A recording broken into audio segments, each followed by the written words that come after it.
everyone, welcome to Wisdom World. So guys, today we are going to discuss about present perfect continuous tense, जिसको हम बोलते हैं present perfect progressive tense. So जैसे बाकी tenses की भी पहचान होती है, तो इसके लिए आइडेंटिफाई करने के लिए हम देखते हैं जिन टेंसेस के एंड में से रहा है, से रही है, से रहे हैं, जैसे चुका है, से चुकी है, से चुके हैं आदि लगा होगा, तो उन्हीं को हम लोग क्या बोलेंगे? Present perfect continuous tense. So जब भी हम प्रेजेंट परफेक्ट कॉन्टिन्यूस टेंस की बात करते हैं, तो हमें पता है वहाँ पे हम हेल्पिंग वर्ब के तौर पे हैज़ और हैव के साथ बीन का यूज़ करते हैं, और इन सब के साथ सिंस और फॉर का. सिंस जो है, क्योंकि ये जो प्रेजेंट परफेक्ट प्रोग्रेसिव टेंस है, ये हमें टाइम के बारे में भी बताता है, ठीक है ना, जस्ट लाइक अदर टेंसेस. लेकिन यहाँ पे पर्टिकुलरली हम यूज़ करते हैं सिंस एंड फॉर. सिंस का हम यूज़ करते हैं पॉइंट ऑफ टाइम के लिए. सिंस को हम यूज़ करते हैं with for the point of time, just like since morning, since evening. Okay, for is used with period of time. When we talk about period of time, we use for, just like for 2 years, for 3 years, for 6 months. Okay, now we discuss some examples. So guys, पहले हम देखेंगे examples किसमें? Affirmative tenses में और negative tenses में. Affirmative tenses में कहा जाता है, रूल क्या है?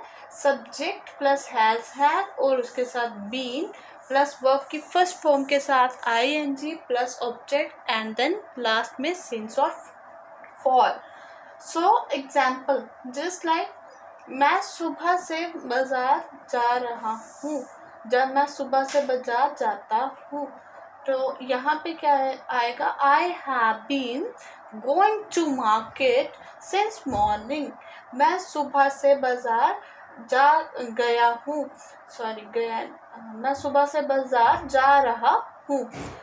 He has been teaching for 3 hours. वो 3 घंटे से पढ़ा रहा है. वो 3 घंटे से पढ़ा रहा है. He has been teaching for 3 hours.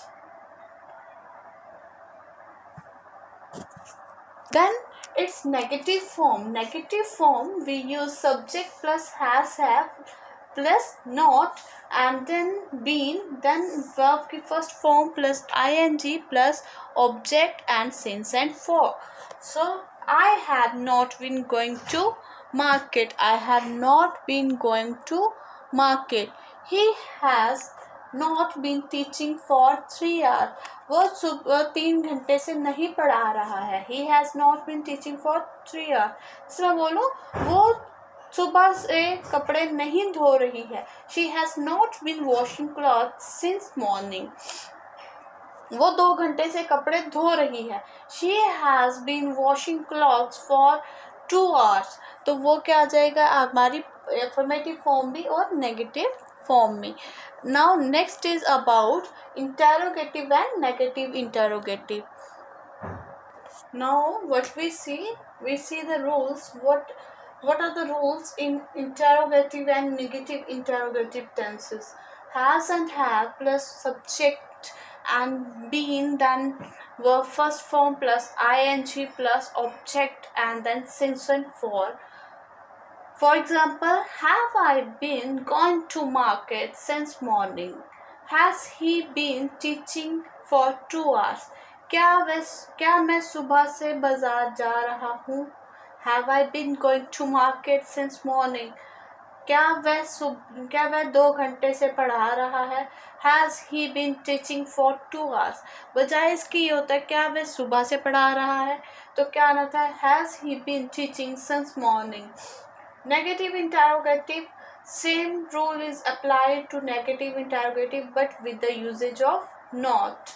So let us see some examples like Have I not been going to market since morning? क्या मैं सुबह से बाजार नहीं जा रहा हूँ?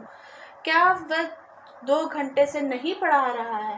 Has he not been teaching for 2 hours?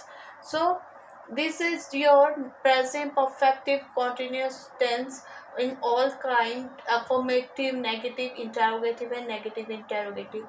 We saw in this tenses, and there is a rule of using has and have and been, and the past present participle form of verb is used with the usage of since and for, where we see since is used with the point of time, where for is used for the period of time. Hope you can understand all these tenses of and with this present tense is complete. First of all, we did present of simple tense, then present progressive, then present perfective, and in the last present perfective continuous tense. Now in the next video we are coming with the past tenses.